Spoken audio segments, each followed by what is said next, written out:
Welcome to Breakfast at Beverley's, the podcast that takes you on a journey through the fascinating world of transport and logistics.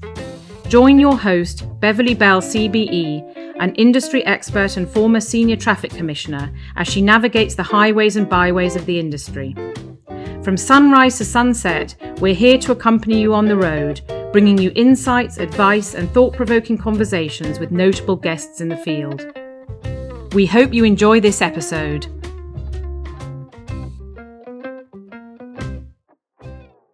Today on Breakfast at Beverley's, I'm delighted to be joined by Des Evans, OBE, a hugely respected figure in the transport and commercial vehicle industry. Des was recognised in the 2016 Queen's Birthday Honours List for services to industry. For over 2 decades, he worked at MAN Truck and Bus UK Limited, spending 11 years as their CEO, building the business from a £50 million operation to one delivering over £500 million in turnover. Don't think that when Des retired in 2015, he was just going to play golf.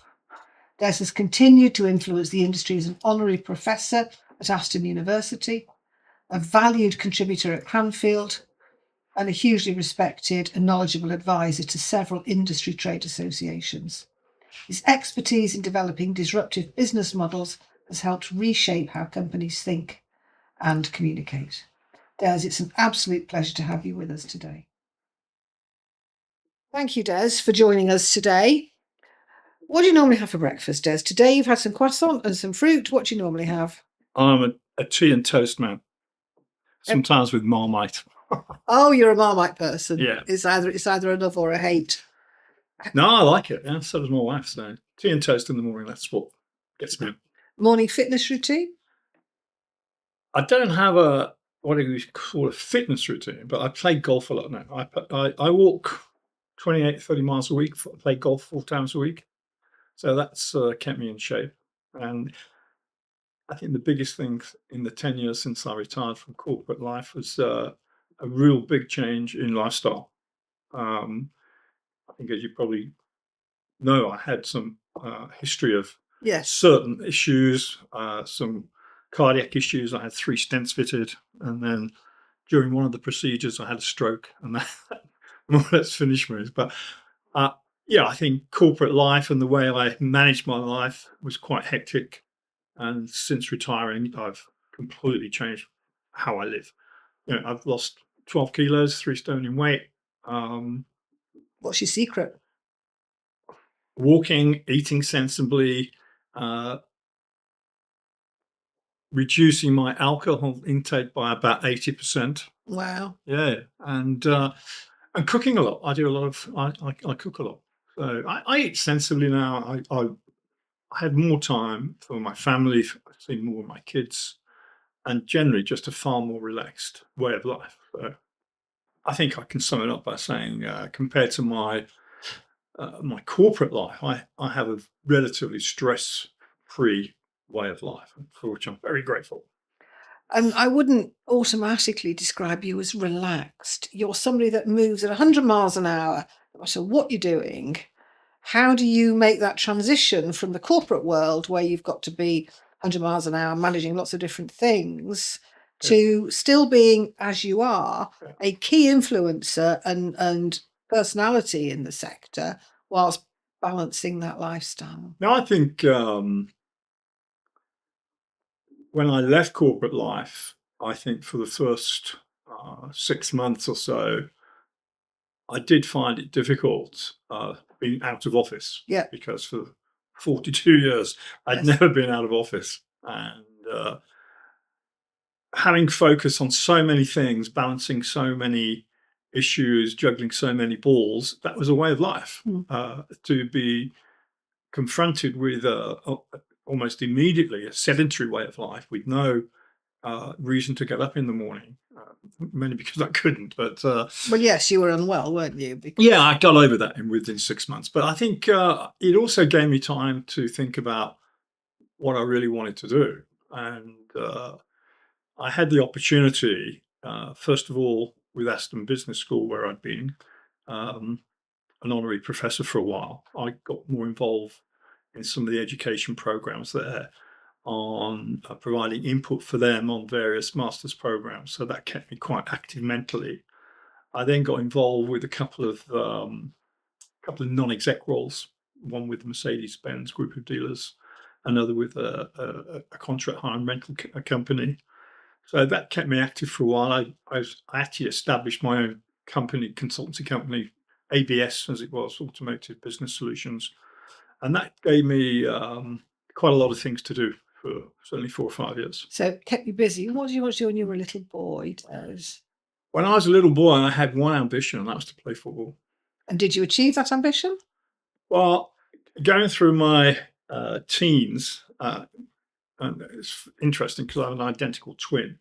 The two of us My played. God, there's two of you. There's two of us. Oh, The two of us, we played first of all for Birmingham Boys, and we then got signed on by Aston Villa as schoolboys. Well, it's amateurs actually.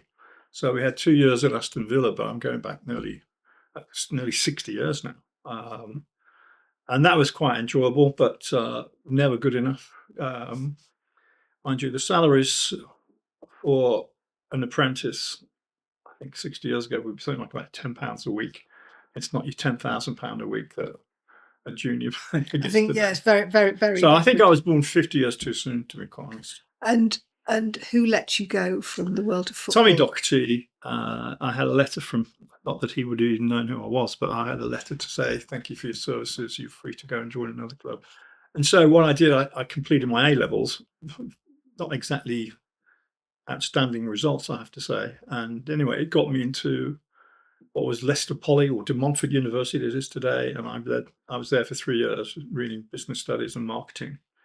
And then from there, went into the world of graduate training and managed to get fixed up with Ford Motor Company for 5 years. And that was the start of, having said that, I think I told you about my offer from Burroughs Computers, which came the day after I joined the Ford business. And I was in 2 minds whether to resign from the Ford position and join Burroughs, which is really what I wanted to do. But I stayed. I didn't have the courage to resign, and I stayed with Ford and the automotive business. Well, it might not be you didn't have the courage. It might be you took the view you'd committed to an employer.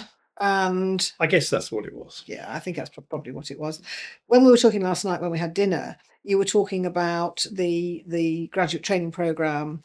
You were talking about the fact that you learnt an awful lot in those first few years. Ford Motor Company training back in the 70s. But bear in mind that Ford then were one of the market leaders, or still are in many people's eyes, although not in the truck business. But they had an education program based at Bower House down at Brentwood in Essex. And I spent 2 years in and out of the various modules. I remember starting in the parts operation, installing what was called the CDIC system, the Central Dealership Inventory Control System. The introduction of computers is back in 1973, before Apple, before Google, and that was a massive education. Learned and taught me that the parts business is so integral to the automotive business, particularly on the commercial vehicle side. That's going to change big time with the advent of battery. Yeah, before we come on to batteries, let's just look back in time before we look forward. Around that time, how many truck manufacturers were there in Britain? Well, that's the intro. And in my book, I think I got it on page. Now, it's a good book for your book, Des, but go on. 50 years ago, so 52 years ago, when I first entered this business, there was something in the 70s, there were like 70,000 trucks were built, assembled, manufactured here in the UK, with 30 British manufacturers. The likes of British Leyland, Scammell, Guy, ERF, Foden, Atkinson. I can probably name them all. 30 British manufacturers. Every 10 years, over the last 50 years, the market leader has changed. Bedford was the market leader when I first came into the business. 10 years later, it was Ford Motor Company. 10 years later, Ford went out from Langley down in Berkshire, and Leyland took over. Then Leyland collapsed, and then DAF took over. DAF rescued the situation. They're still market leader today. But today we have 7 brands from the UK, 5 owners, none of which are British. There are 4 European and 1 American with PACCAR. And yet just last week we see that Iveco have now been taken over by Tata, the Indians. Yes, I saw that. So I've witnessed in the 50 years that I've been in the business the demise of the British truck business. I mean, I was also the manager, the executive that had to close the ERF business And back those in 2001. those decisions are 2002. very painful. Where will it be in 2035? Will we still have 7? Whether they're manufacturers or whether they're assemblers is another discussion. Which Well, I I think the whole decarbonisation program that's going on is a big risk for the current, certainly for the Europeans, mainly because the Chinese have won the battery arms race. Okay, so tell us about that. Well, just take the Europeans right now. The 2 biggest truck manufacturers in the world happen to be Daimler Trucks, who also own Freightliner in North America, and Volvo Trucks, who own Mack and White in North America.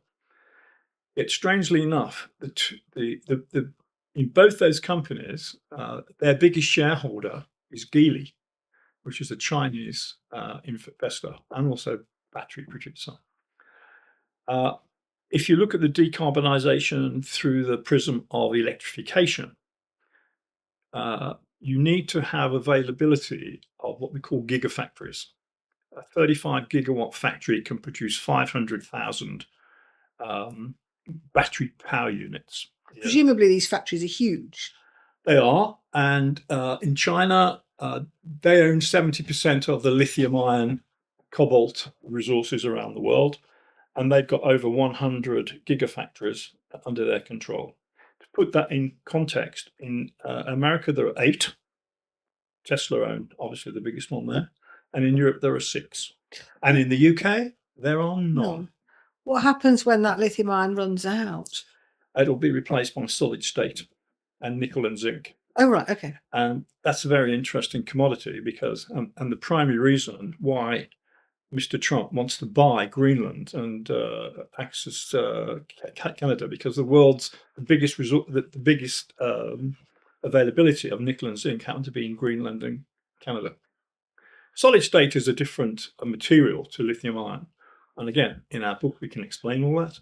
It allegedly holds the charge longer, it's quicker to charge, and it doesn't combust. So solid state is probably going to be the future of battery electric vehicles.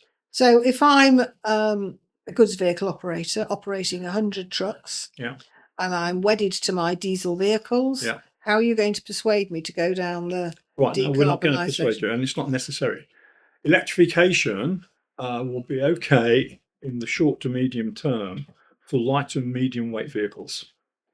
For heavy goods, long distance,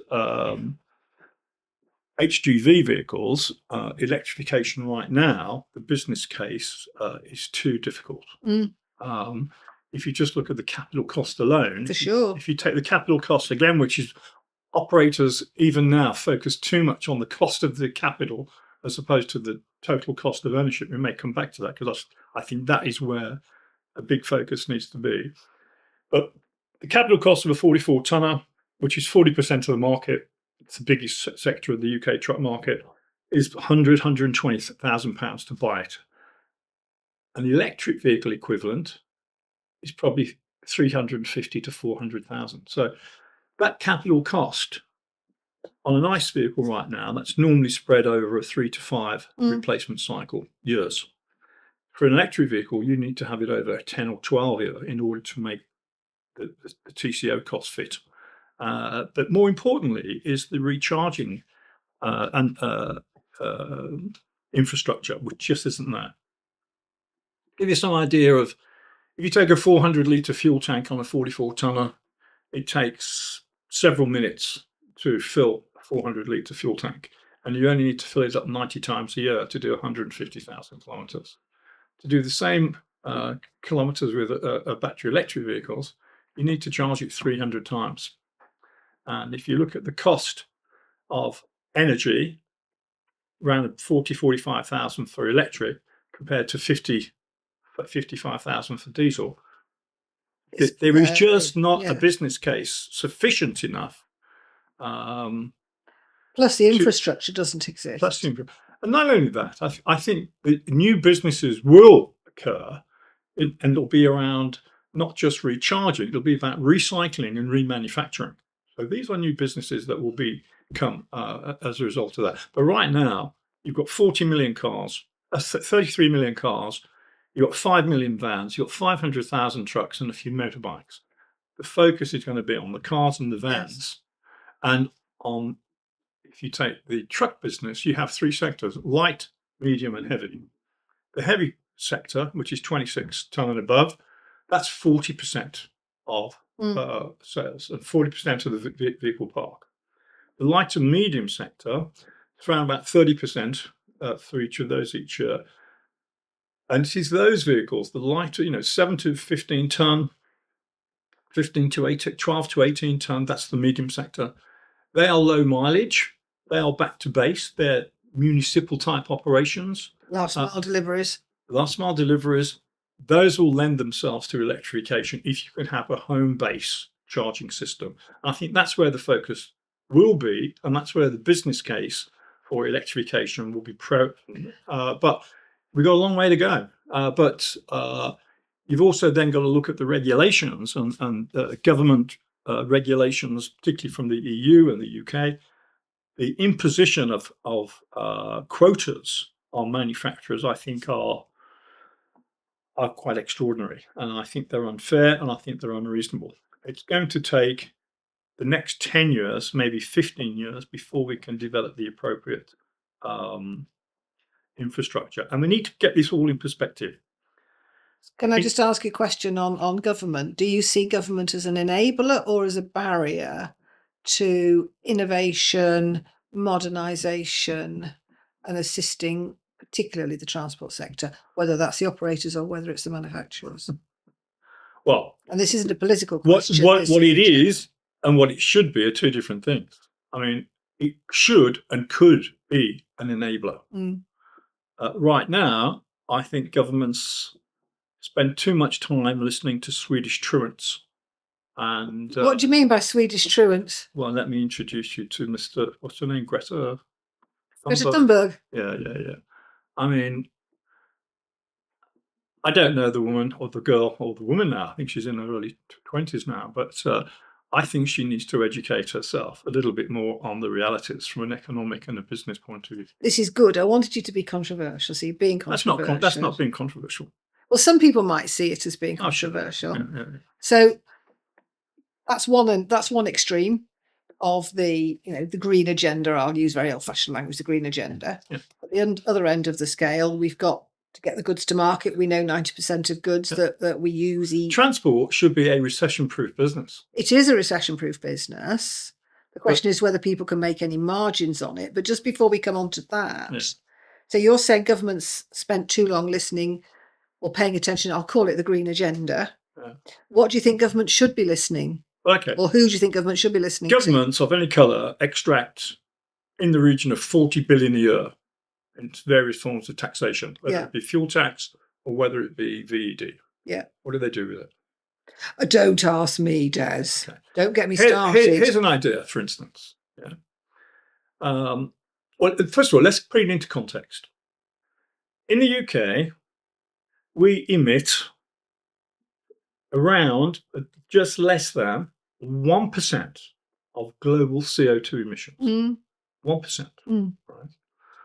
China, India, Russia, and America are responsible for probably 60 to 70% of all emissions.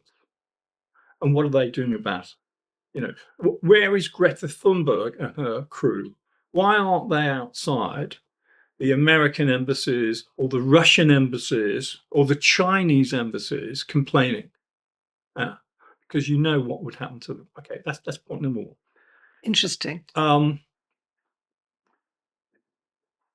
In terms of context, as far as the UK is concerned, and I've been involved in this over the last 30 years, over 30 years, right, with the introduction of Euro 4, Euro 5, Yeah. and now Euro 6, and the improvements in drivers and the improvement in the vehicle qualities, CO2 emissions are down by nearly 90%. So we have done, in UK, we've done our job.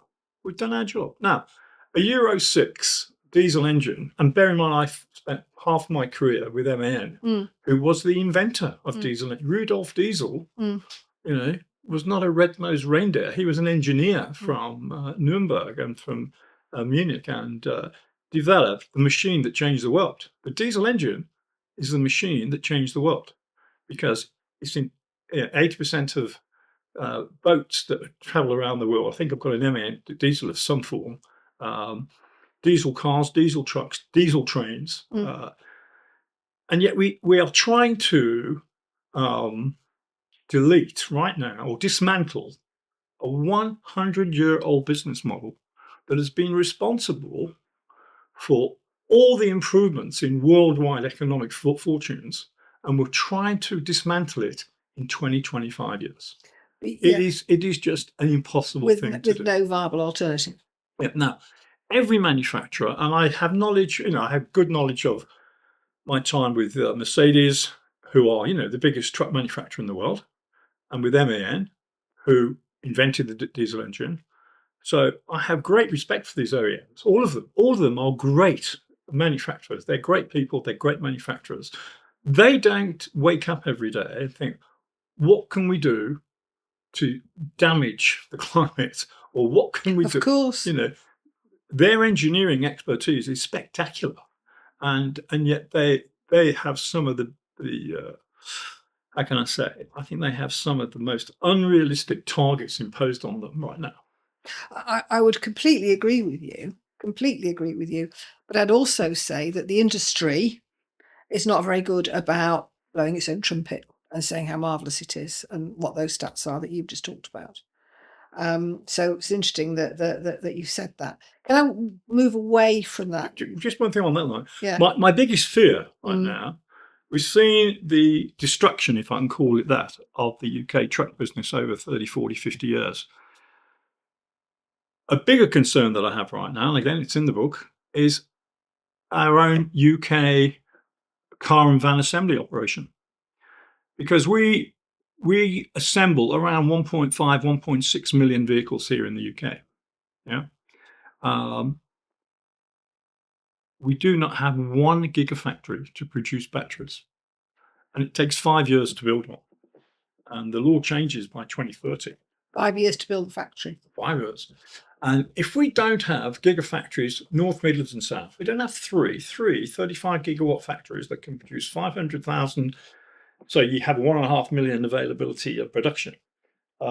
You've got 250,000 jobs that are directly employed in the business, and a further 750,000 in the supply chain. You've got nearly 1 million jobs at risk here. You've got almost the complete destruction of the UK automotive business. Can't we just go and buy them from China, Des? You can. And in fact, BYD, Build Your Dream, of which Warren Buffett is the biggest shareholder, are coming. The Chinese are coming. And maybe this is also controversial. I take my hats off to some of the Chinese. They've won, not only have they won the arms race, they make great pieces of kit. Some of their equipment is outstanding. And companies like BYD, companies like Geely, don't underestimate them. So great change ahead. I think there's massive changes ahead, yeah.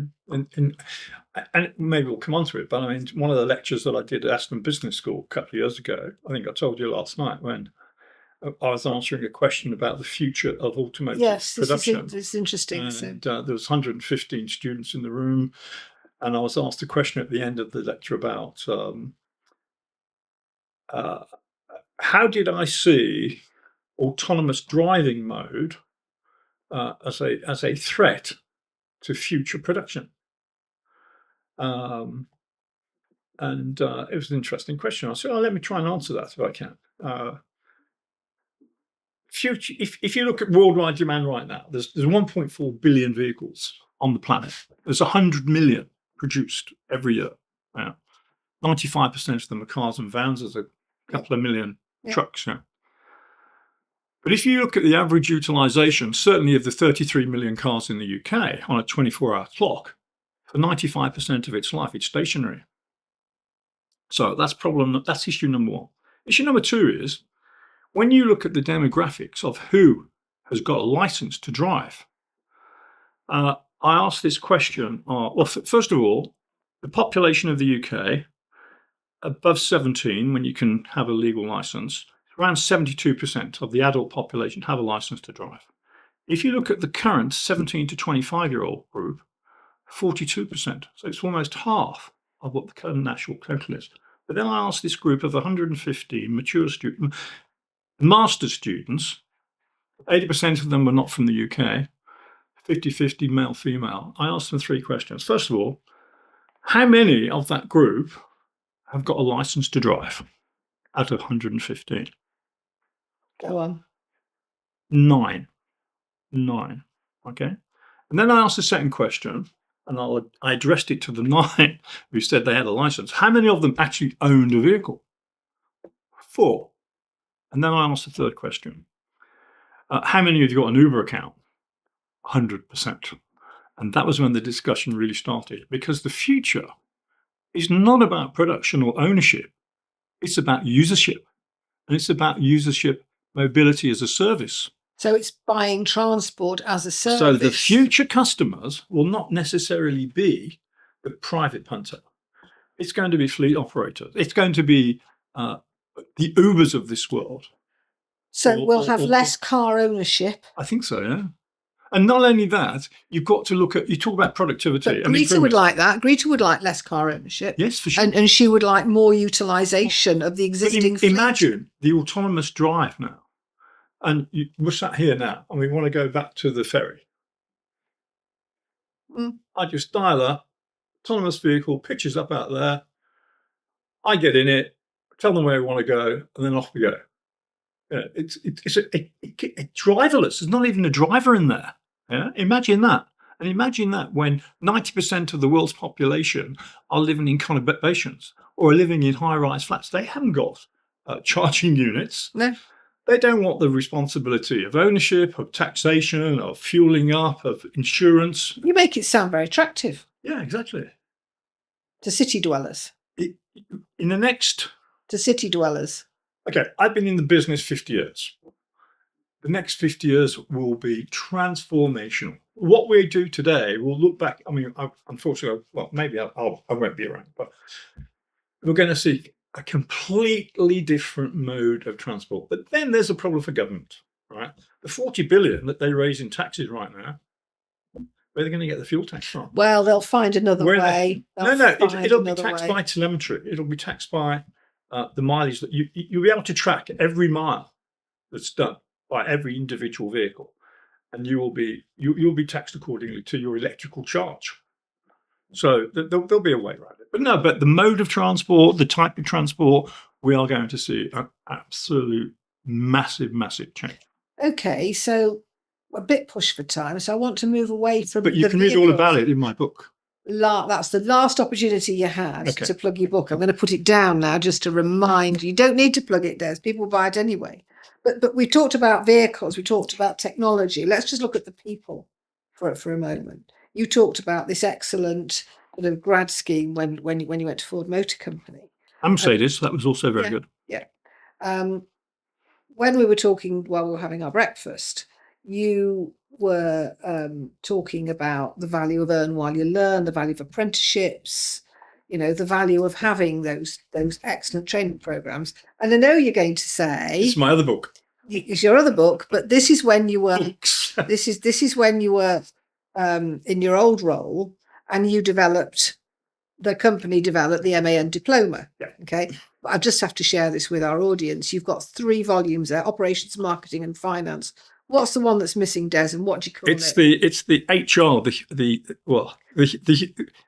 conventionally known as human resource, but some of the people refer to it on the program as human remains. What happens to the staff once you've abused them, which is what we avoided. And human resource management is very important. And getting the right reward and recognition for what you do, it was what this particular program was all about. So I challenged you before when we were having our breakfast to say, let's go back to our 100 vehicle operator. Yeah.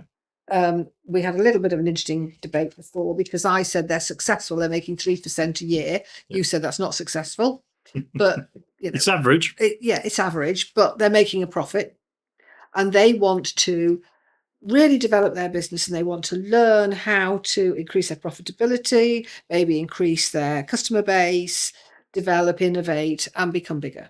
Mm-hmm. And I said to you, where do they go to learn that? Yeah. What's the answer? Beverley Bell. No. But what's the answer in terms of where do they go? Is there not a lacuna? Is there not a gap in where specifically the transport sector go? There is a big gap. And if I can refer to it again, on page 239 of that book, we have what we call the iceberg. Right, go on.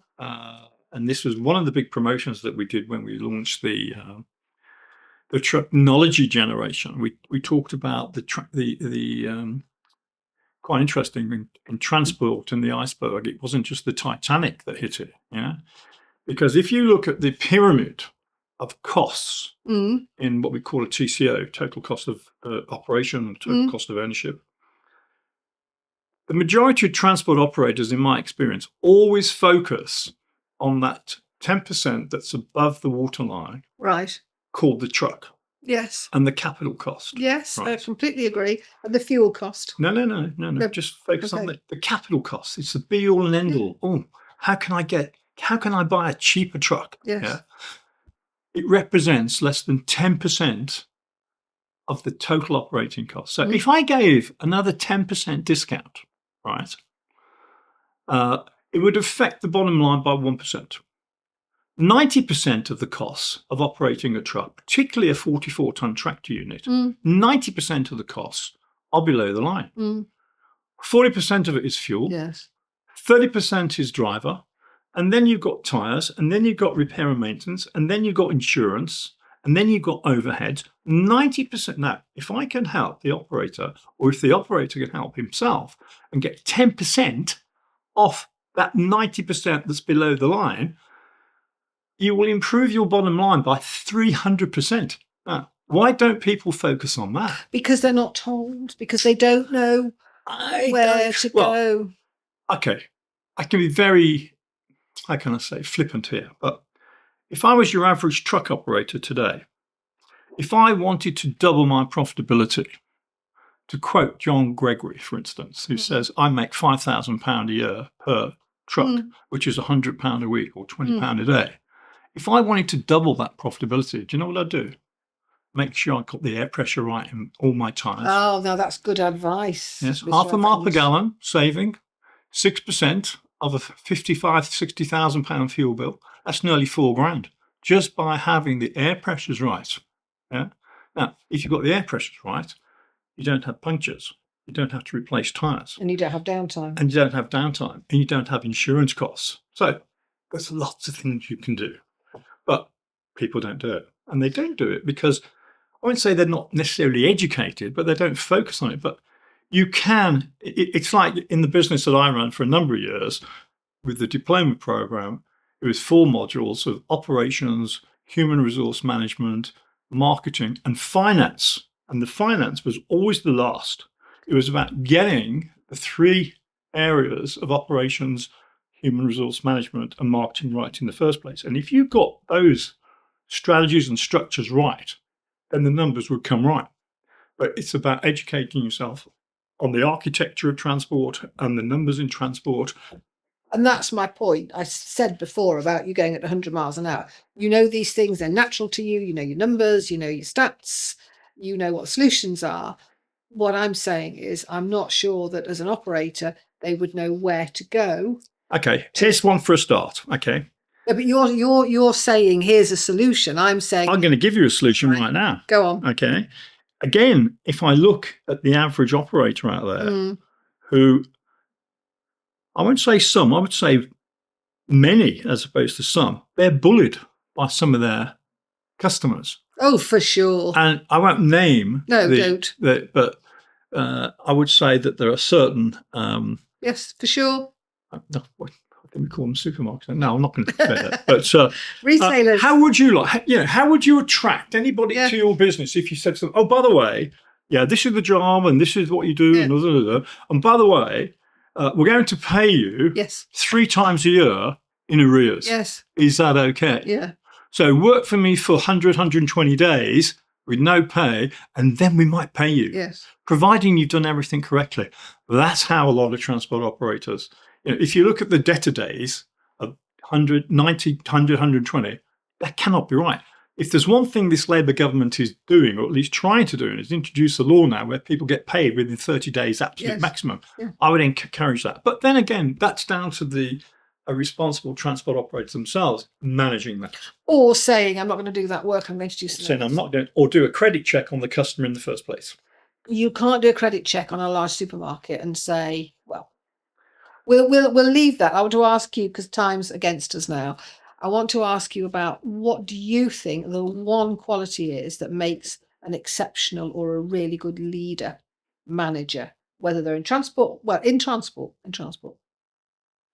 You can only have one, Des, because I know you and you'll want to give me 3.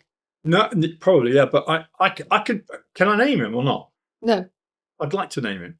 All right. Well, if you're going to say nice things, absolutely name him. No. If you're going to say horrible things, please don't. He's somebody that I've known for many, many years. It's Glyn Davis. Yes. Okay. Of Russell Davis, of Hambry Davis. Yes. Of yes. There is an outstanding transport operator who left his home in South Wales as a young 22-year-old guy. Yeah. Got promoted, learnt the business, then started a container operation from nothing with his brother-in-law, built it up, sold it to Securicor, built up another business with Hambry Davis, sold it again to Wincanton, then built up a contract hire and rental company with Hambry Riverside, sold it to Asset Alliance. The guy is a genius. So what makes him the genius? Okay. 1, he has a very clear vision of what his business is about. He really understands his market and who his customers are. That's point number 1. Okay. Know your customers. Focus on developing an expertise that those customers will appreciate. Number 2, select the right staff. Oh, that's a challenge. No, not for him. He selects the right staff. But more importantly, it's the way he treats his staff. He had drivers working for him for years and years and years because he treated them well. It wasn't about human remains. It was about human resource management. Yeah?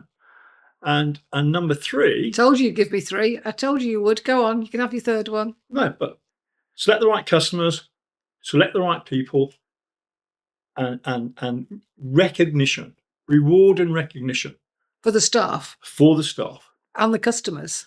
And the customers. Make them know how valued they are. Exactly. And then what happened? He became non-executive chairman of Kalina Group, which then recruited Stobart's and so many other companies. There's 19 companies in the group and there's thousands of vehicles. And he just had that magic touch. And if there was one role model that I would recommend people follow, he's your man.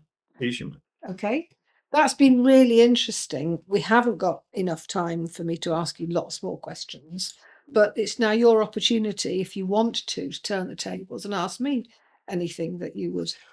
Well, I know that compliance is your big thing, as it should be for all operators. I think compliance is a much neglected area, to be quite honest. It's because it's tricky to monitor and manage and maintain, but it's vitally important. But what do you think is the biggest issue facing the truck and transport operator today?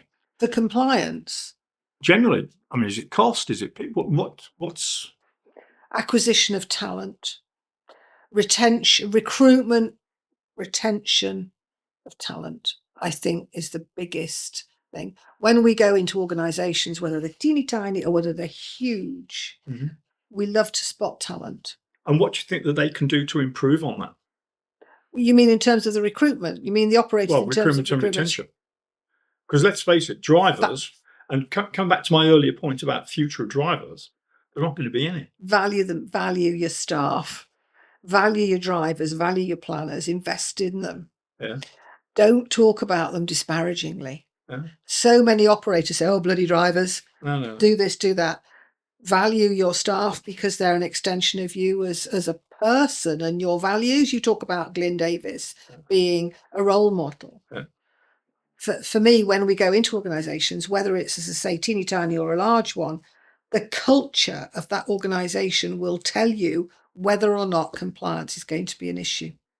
And it will tell you whether or not the people that are working in that organisation, whether they drive, whether they clean the offices, whether they answer the phones. And you were telling me about Volvo last night and their, not Volvo, Bamford's JCB and their wonderful reception area.